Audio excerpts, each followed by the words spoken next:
Hello, Body Joyful Revolution community, and thanks for being with us tonight. We're gonna share a little um, story from one of our members, Jane Block, and she's gonna share her story. So, Jane, why don't you introduce yourself and kind of share your relationship with food and body and weight and all that stuff?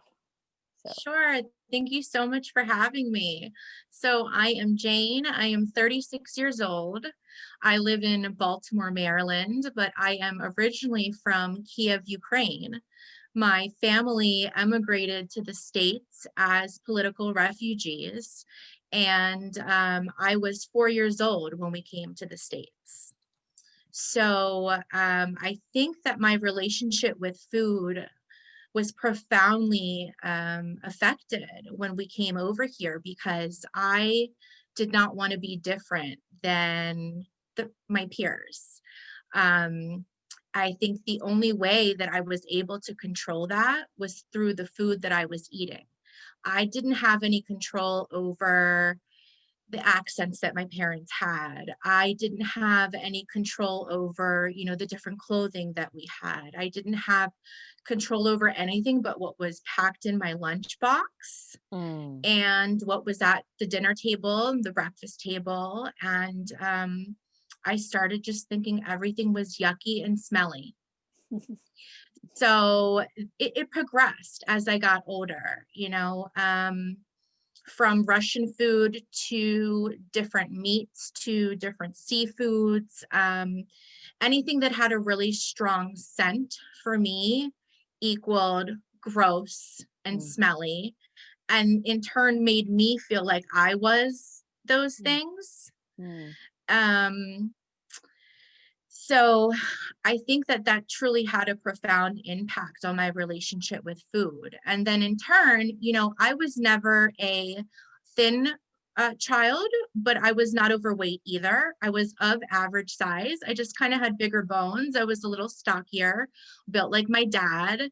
And my brother, on the other hand, was, very tall and had a much slimmer build.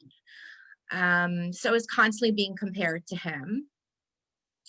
Another thing that I think really affected how I felt about myself and my body was there was a bit of a language barrier between my parents and I, even though I spoke fluent Russian.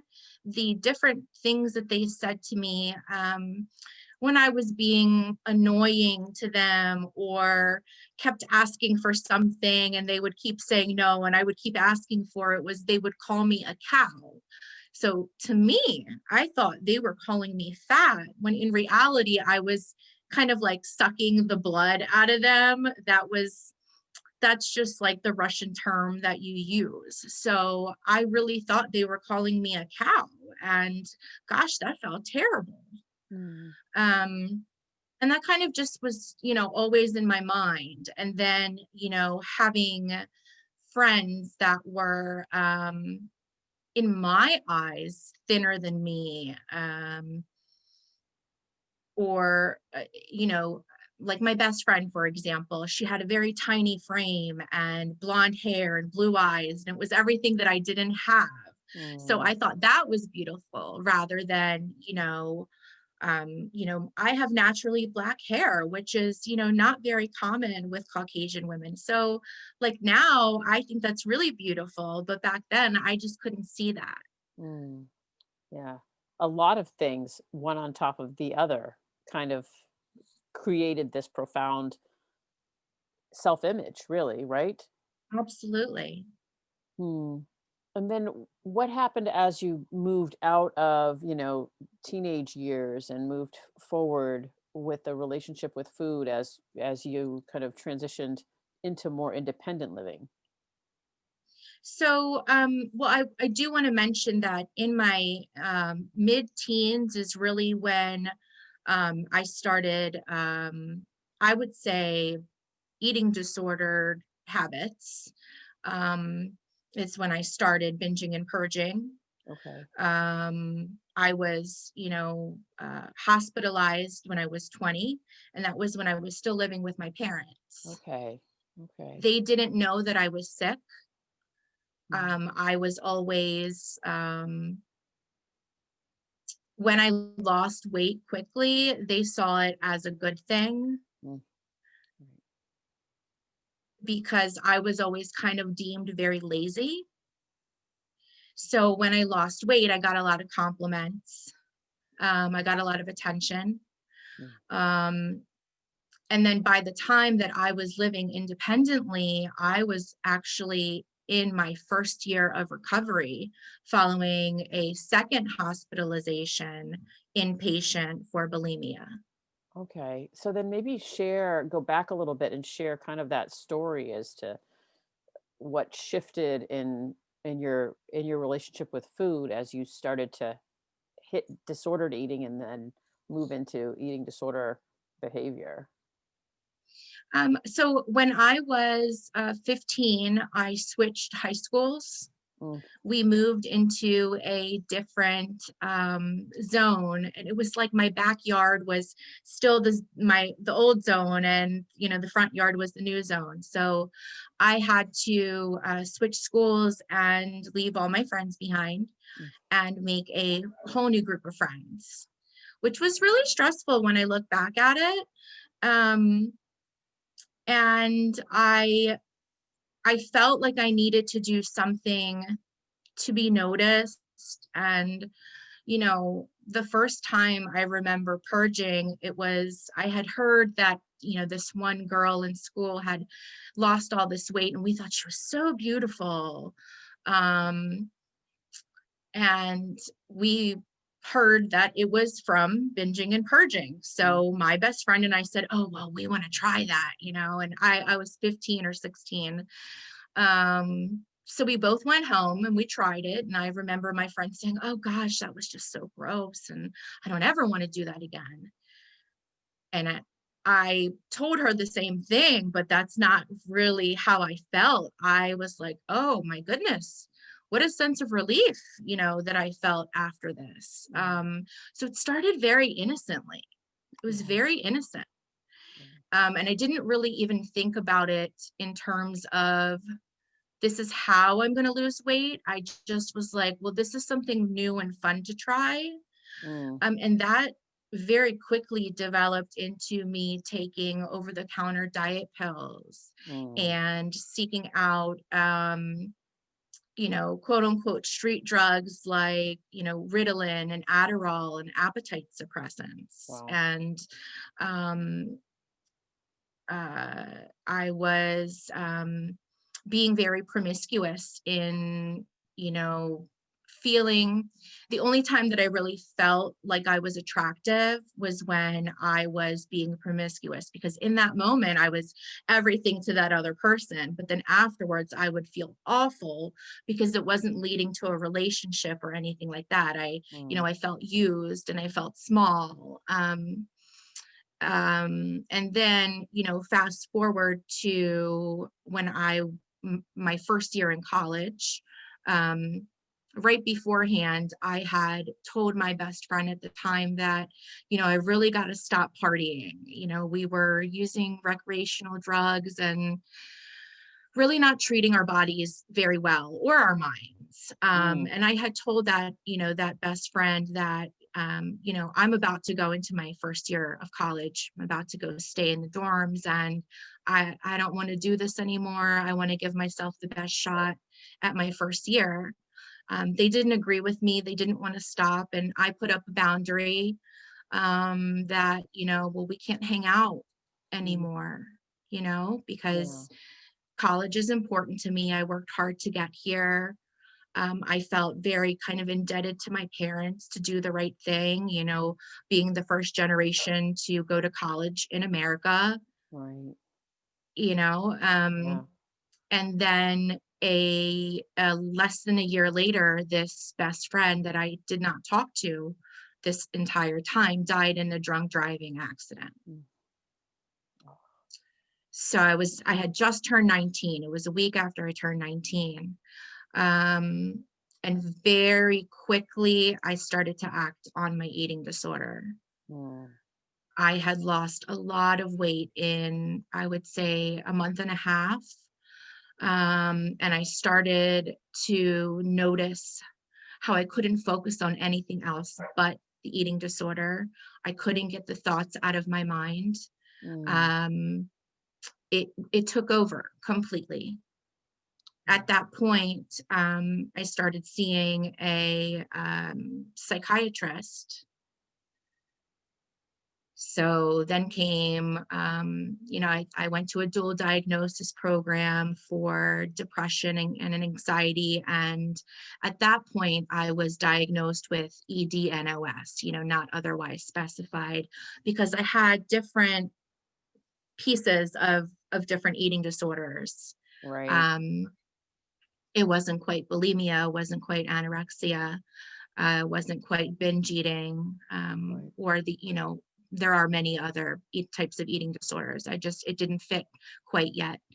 Um, and I was in the program for about 3 weeks and got out of it. I was being over medicated. It was through um, kind of a mental institution. Mm, yeah. Yeah. That's where, because there weren't a lot of, 10, 20 years ago, there weren't a lot of eating disorder facilities that were specific to eating Yes. disorders, right? They were Yes. just So parts, right? this was 2003. Mm, Yes. yeah. So I just remember like adopting a kitten and thinking that that would solve all my problems, but it didn't, because by March, so fast forward about 5 months, things had gotten a lot worse. Mm, I was then diagnosed with bulimia, and it was suggested that I enter inpatient for treatment. wow. Now, my family had no clue that I was suffering from an eating disorder. They knew that I was suffering from the death of my friend, Yeah. in which I felt so much guilt, which really, I think, was the catalyst in that particular episode. I felt so guilty for being on bad terms with this Mm, person before they died. I felt such guilt. yeah. Um, and I entered my first treatment, which I didn't take seriously. And I don't think I was able to take seriously because I was still really grieving. Right. Right. The treatment center as well did not have specialized programs for not only different eating disorders, but different patients. So whether or not you were, severely overweight or severely underweight, or you were restricting, or, all these different things, everybody had to eat the same food. If you didn't eat your meal, you couldn't see your family that day. Yeah. Very It was strict. very rigid. The nurses were not caring, Mm, and I did not take it seriously. yeah. So just over a year later, I entered treatment again. This time it was at Johns Hopkins, and I'm just so grateful for their program. It was exactly what I needed. Mm, yeah. By Thank this you for point, my sharing that. family knew that I was sick, because I had to call my mom on that day that I entered the first time and say, "Hey, and I'm entering treatment for an eating disorder, and I need you to bring me my clothing." Mm, So yeah. they were behind me 100%. I was very lucky in that. I was Mm, still under their insurance, and my treatment, thank goodness, was covered 80%. So wow. as we know, eating disorder treatment is not cheap. Hmm. Exactly. Um, Sometimes it's not even covered by many insurance companies. So Correct. I was very lucky that, at that time in 2005, that I was able to enter. I did have to wait 3 weeks for a bed. Hmm. Um, and I had to go on short-term disability because I was working full-time in a marketing department. Yeah. But in that time, I learned what my triggers were. Mm, I learned what to tell myself when I felt triggered. mm, I learned what to say to myself when the negative thoughts came to my head, and how to combat them with the opposite and the actual truth. wow. For example, something that I really focused on was the size of my thighs. Mm, well, guess what, Jane? Your thighs help you walk. Your thighs, get you moving. Your thighs um, allow you to, lift weights sometimes. Like I had times where I kind of liked going to the gym. I never stuck with it, but hey, I always was astounded at the amount of like weight that I could pump with my legs. I have strong legs. It's Yes. something I get from my father. So I learned what to tell myself actually out loud so I could Mm, hear myself saying it love it. to combat these negative thoughts. Yeah. And I was in inpatient treatment for, I can't remember if it was 11 days or 14 days, but it was about 2 weeks. And Okay. then I entered a halfway house for the eating disorder treatment, Oh, which was about 2 blocks from the hospital. I stayed there for about a week, and then I checked myself out. I really felt ready to try this at home. And yeah.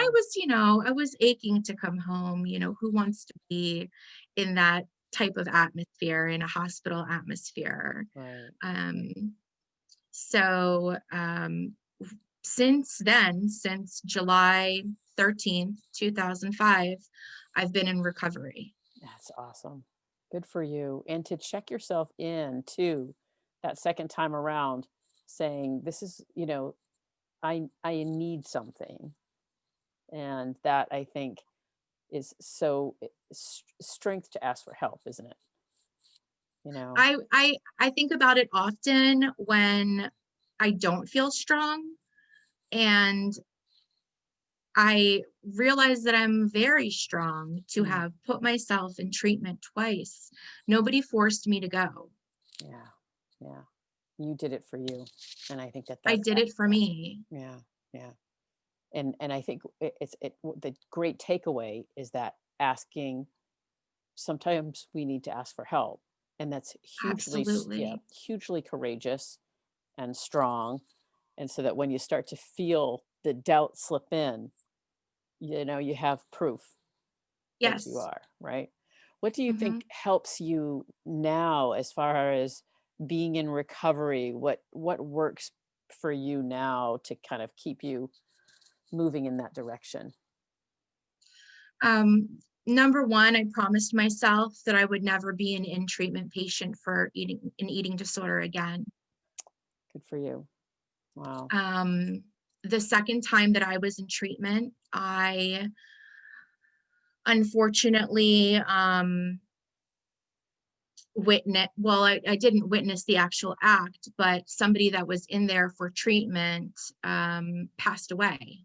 Mm, That was, it's hard to put words to it, but it really made me think about my morality mm, and the fact that I don't want to die young. I deserve to live a long life. right. Right. There's You know, some worthiness. Yeah. this person was a mother of two Mm, because we did see the family. Um, as I was younger than that person, and I just thought, gosh, what a shame. How sad is that? And now the family's got, and I didn't want to do that to myself, and I didn't want to do that to my loved ones either. mm. Wow. So I think back to that often and just realize how lucky I am for this chance at life if I Mm, just keep working at it. that's awesome. Yeah, really And I taking. think, Go ahead. I'm sorry. No, you go ahead. It's fine. No, I was just thinking how thinking back on that and really gathering your own strength and worthiness, saying, I don't want that to be me, you know? And that gives you more strength to It stay does. on the path you are. Yeah, go ahead. Mm, The second thing that I think that really helps me is I know my triggers really well, mm, so I stay away from them. I don't even drink things like Red Bull anymore or green tea or anything that could possibly trigger me. mm, I ask my family members not to talk about my body. or their bodies or diets. They don't always listen. And when they don't, I leave the table. I Mm, walk away. I roll my eyes at them and I go, oh, here we go again. And I exit because I have to protect myself. I can't rely on everyone to think like me because mm. not everyone has an eating disorder. Right. Right. And thank you Many for sharing people that. have Yeah. disordered eating, Hmm. which I think a lot of my family does. But the bottom line is, they've never been hospitalized. They don't know what it's like to have to use the bathroom in front of a nurse and not be able to flush the toilet for yourself because they have to check to see if you may have purged. Yeah. So I don't ever want to be back there. And so I keep myself away from these triggers. Yeah. And good for, setting up boundaries for yourself and honoring those boundaries. I think that that's great advice. I use that term, not your body, not your business. And I think that that's, Yeah. you know, I love that you have vocalized that to your family, and Yeah. being aware of triggers, huge. Just great ways of staying. Anything else that helps you? Yes. The third major thing is sharing my story. I Mm, am extremely vocal about my recovery. I share it on all my social media sites. mm, Um, when I'm having a hard time, I post about it mm. because I want people to know that it's a journey, and kind of like any other addiction, you can relapse very easily. So when I share my story and I get that feedback that, oh, Jane, I'm proud of you, thank you for sharing this, I needed to hear this today, or I have a family member that's struggling, that feeds my recovery. It Mm. feeds my soul, and sharing my story is just everything for me. Oh, thank you for It sharing it really with, is. yeah, I mean, with if us. I could just help one person not go through what I went through, Mm. or to help them continue in their recovery, then it's all worth it for me. That's so great. Understanding your triggers, sharing your story, being vulnerable, opening up, and then just really honoring your promise to yourself. I just was summarizing your three, those three things. Those are huge. Yeah, Honoring, I don't, I want to, I deserve to live a life, I absolutely right? do. I Yeah. deserve to, be old and cranky one day. I truly deserve that. Absolutely, absolutely. We all deserve to be old and cranky, right? You know? That's great. That's great. What do you think, like, with the Body Joyful community, what do you like about being in that community, and what is that doing to help for you? It is helping me realize that I truly am not unique. Now, it's not a bad thing. I am a very unique person. But there are so many women Mm, that struggle with exactly what I've struggled with, and struggle with many days. That for me is very important because when you don't feel alone, it's much easier to realize that it's going to be okay and you can get past this. mm. I think This too shall pass, because guess what, I'm not alone, and I can, kind of like you talk about, the collective wisdom. mm, right. That's very important for me. So when I entered this group, and I haven't been in it very long, it this has been a shift for me. And I think I was talking to you about this when we had the interview for the Mindset Challenge, that Mhm. I've been feeling a shift coming on for the last few months, and I didn't know what it was going to be. I think this group is the shift. Hmm. An It keeps opportunity. Yeah. me, what's the word I'm looking for? Accountable. Mm, yeah. It makes me realize that my body is not just the weight, it's not just the shape, it's not what I look, that My body allows me to sing. My body allows me to see the sunrise. My body allows me to taste incredible coffee. Mm, My body allows me to play with my dog and feel her warm kisses. And, there's so many things that our body does for us that we take for granted every single day. mm. And the body joyful helps me realize those things and appreciate them and smile about them and embody them. And it's just so lovely. That's awesome. I love the way that you just shared that because that's kind of what we want to do, right? Is have us all think just like you just vocalized that I can do this with my body, I can do this with my body, I can do this with my body. My body is much more than what society has asked it to be, right? Absolutely. I love that. Thank you so much. Anything you want to share before we finish out this wonderful, amazing share from the community? Oh, thank Yeah. you. I don't really think about that. Oh, I'd want to share that my my palate has expanded tremendously since I started recovery. So before recovery, I could probably name the foods that I felt safe with on my fingers Mm. for the longest time for all growing up. I mean, I remember eating the same thing every single day, and my mom just pulling her hair out because she couldn't get me to eat anything else. Wow. Um, I have discovered that even though I don't really like raw onions, I love French onion soup.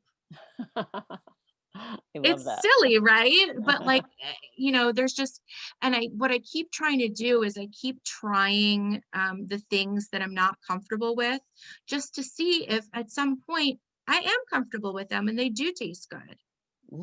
That's You great. know, I had my first burger in 2011 um, on a trip to Cancun with she was my girlfriend at the time, my now wife, and I couldn't believe that I didn't allow myself to ever have a cheeseburger before then.